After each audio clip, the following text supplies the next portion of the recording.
Оперный певец с мировым именем Дмитрий Хворостовский – желанный гость в самых знаменитых театрах мира. Его выступления в нашей стране ждут с нетерпением. Концерты проходят с аншлагами, транслируются по телевидению и вызывают у российских слушателей восхищение. Однако ценители оперного искусства с сожалением вздыхают: как жаль, что не в опере. В своем чрезвычайно напряженном графике Дмитрий Хворостовский нашел время для встречи со зрителями программы «Абсолютный слух». По знаку зодиака я весы.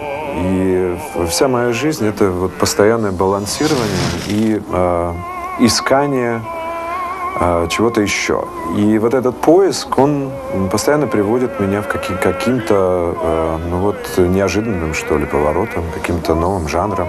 Я для себя освободил еще определенную нишу, которая мне тоже интересна. Это популярная музыка.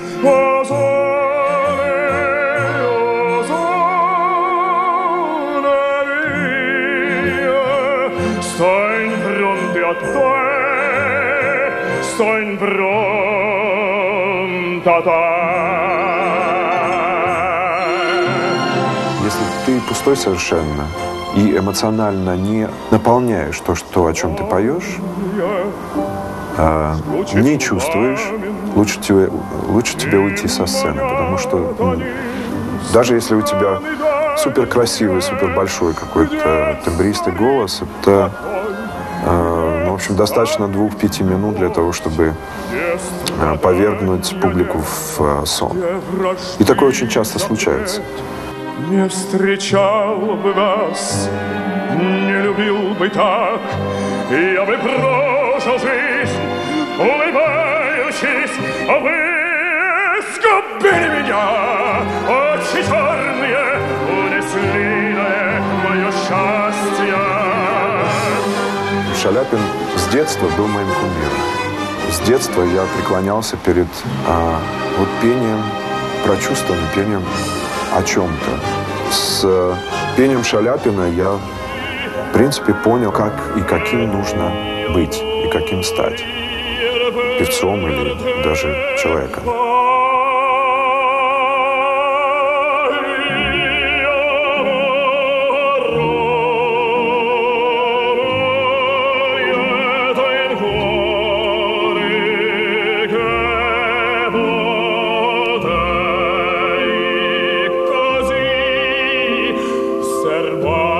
После конкурса я находился в такой эйфории, и я продолжал думать: я и Господь Бог, я и Паваротти.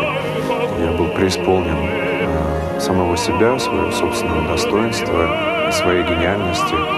И, в общем, соответственно, жизнь не замедлила меня ударить по носу. И слава Богу, что это случилось достаточно рано.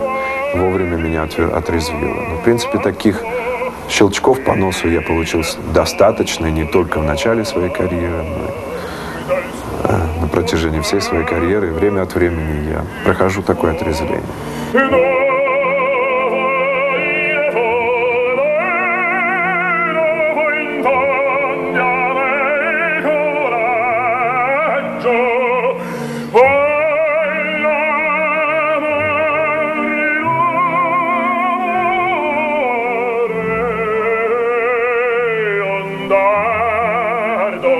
Просто технически занимаясь голосово, ты не воспитываешь себя как певец, как исполнитель, а воспитываешь, только инструмент. А кто будет на этом инструменте, извините, играть? Это, по-моему, самое главное, потому что, в общем, природа, наша целеустремленность дает нам инструмент, но это не все, это какая-то малая толика, что ли, того, для чего настоящий исполнитель предназначен. И мне писали, не отпирайтесь, я прочел души доверчивое признание. Что мне сказать о Онегине? С этой партией, с этой ролью я рос. Начал петь эту роль еще в том возрасте, в возрасте Онегина даже, в общем, даже несколько раньше.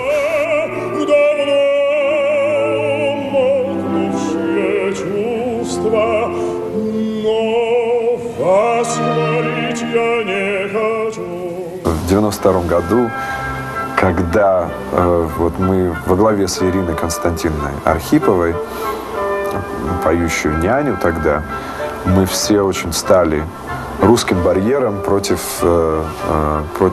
той постановки Адольфа Дрезена, которая казалась нам совершенно неприемлемой, пустой, нетрадиционной, компромиссной какой-то.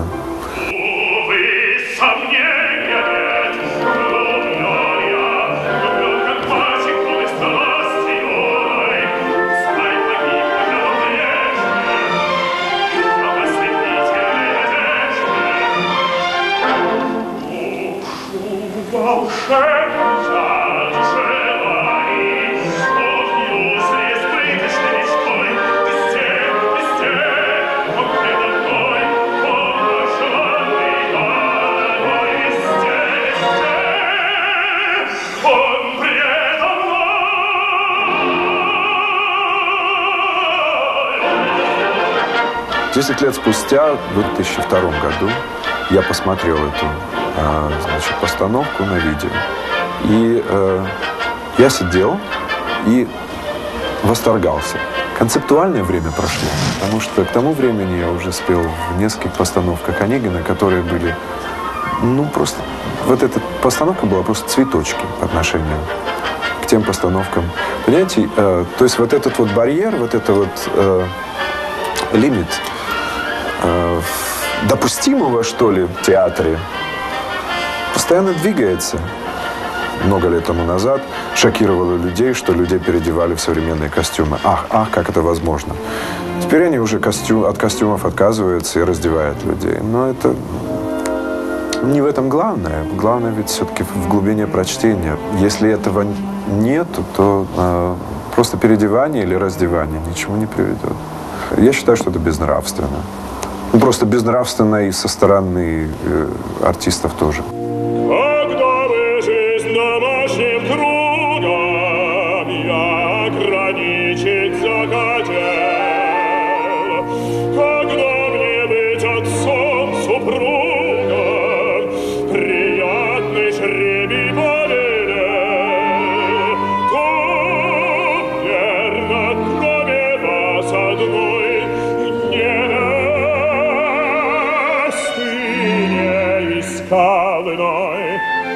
Онегин для нас, всех русских, это что-то нечто святое.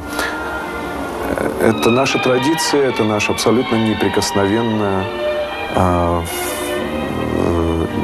часть культуры, которая и нас оскорбляет, когда мы видим отношение не столь бережное, не столь иногда традиционное отношение к этому названию. И, в частности, я был приглашен участвовать в подобном спектакле Онегина в Мюнхенской опере, где я не принимал участие в самой постановке, но это было возобновление этого спектакля. И благо оказалось, я попросил, видео DVD этого спектакля, я посмотрел. И я отказался, так как эта опера была абсолютно, неподобаемым образом опошленной. И причем я отказался, мотивируя это тем, что если я буду участвовать в этой опере, то я их вызову в суд.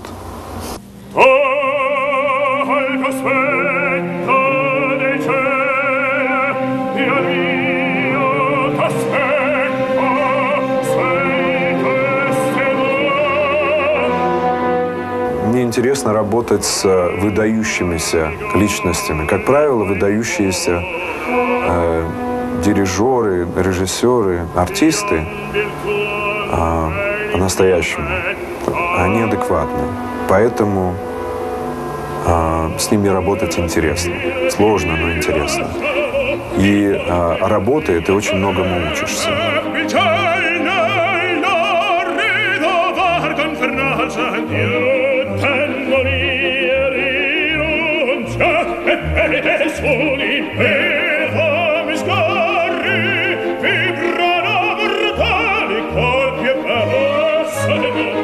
Я начал тур по Америке, начиная с Лос-Анджелеса, потом Сан-Франциско, Чикаго, Карнеги-Холл в Нью-Йорке, Бостон.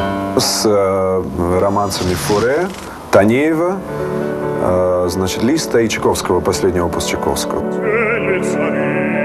Тишина ли ночная, снах ли бессвязной в житейской борьбе, всюду со мной мою жизнь наполняя, дума все та же одна роковая, все тебе, все тебе, все тебе.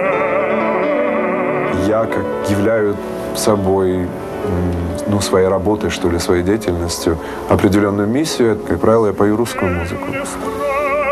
И являюсь, ну, послом, что ли, русской культуры уже на протяжении стольких лет. И для меня это очень важно, поэтому, ну, как вот, уронить свое достоинство, ударить грязь лицом ни в коем случае нельзя.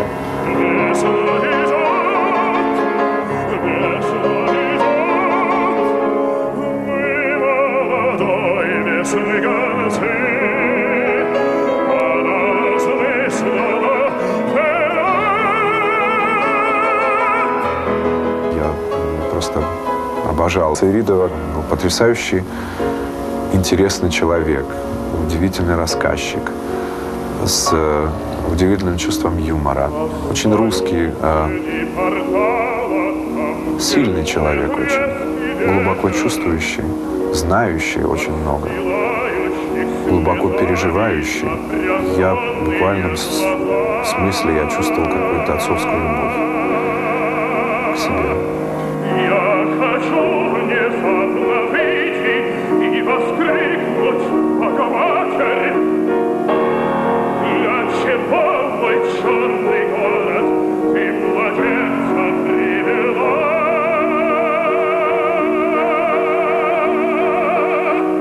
Достаточно давно я рецензии не читаю.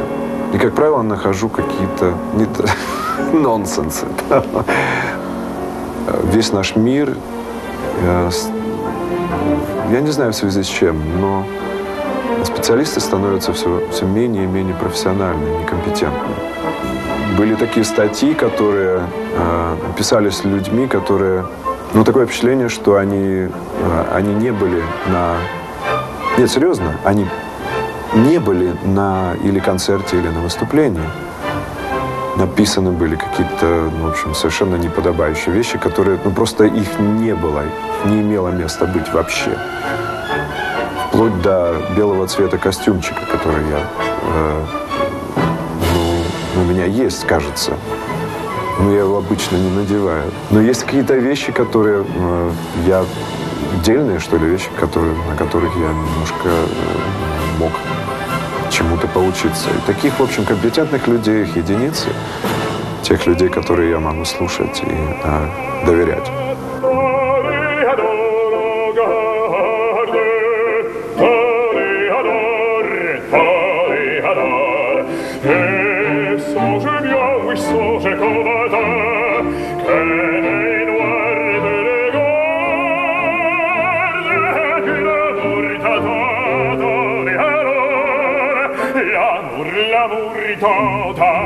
Что значит звезда? Сейчас так много звезд, что вообще я не знаю. Наверное, звезда должна быть неприступная и недоступная, взбалмошная, аррогантная и так далее.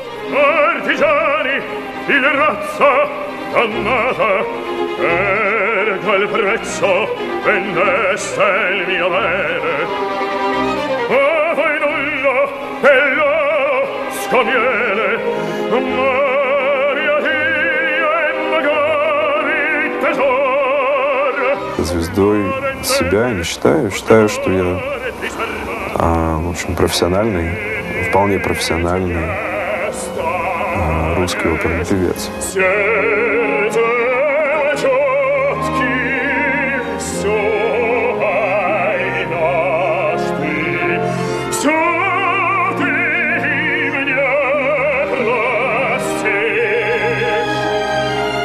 Главное делать то, что ты любишь, кстати, делать это честно, как первый в последний раз в жизни. Поэтому для меня каждый выход на сцену – это испытание. Это барьер, который я всегда преодолеваю. Но это никогда не было, и я надеюсь, никогда не будет халтурой для меня. Bravo, bravissimo, fortunatissimo, fortunatissimo, fortunatissimo, per verità.